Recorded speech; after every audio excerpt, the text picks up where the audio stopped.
Hey everyone, this is Tim from Your 6 Studios. Today in this video, I'm going to show you how to fix when your controller is not connecting to your PlayStation 5. And this could be relatively easy. Now the first thing you want to go ahead and try is resetting your controller. So if you turn over your controller, there will be a small pinhole right here that you can press down with like a toothpick that will reset the controller. So let's press this down right now and you'll see the controller will turn off. So it's going to turn off now. And then if I press the PlayStation button, we should be able to reconnect. Now another thing that you want to try is hard resetting your PlayStation 5. So if we turn around our PlayStation, we can locate the power cord and we can simply unplug this.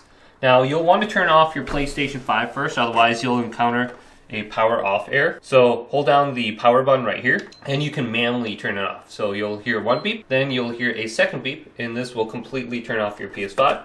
There will be no light on the light bar. Now you can simply just unplug it from the wall outlet when the light bar stops flashing and you shouldn't encounter an error. So just leave it unplugged for approximately 1 to 2 minutes and then plug it back in. Now to reconnect your controller back to the PlayStation 5, locate a USB cable and then plug into the front USB slot and then the other end into the controller.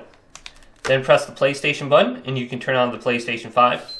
Now you might have to press this multiple times, so if you just press it once, it may only charge, where it's going to be like orange and flashing lights right there. You'll have to press the PlayStation button on your controller multiple times to get it to reconnect. Now if you do have a second controller, or you're able to control your PlayStation 5 with your TV remote, go up to settings right here and select this.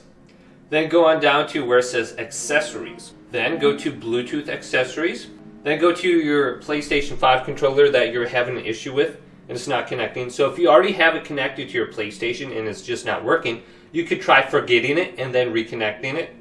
So I can go to this one right here and then I can completely delete it off my PlayStation 5 and then I can reconnect it with a USB cable. So hopefully this video did indeed help you out. If it did, leave it a big thumbs up and subscribe to my channel down below for more tech help videos coming up next on Your 6 Studios.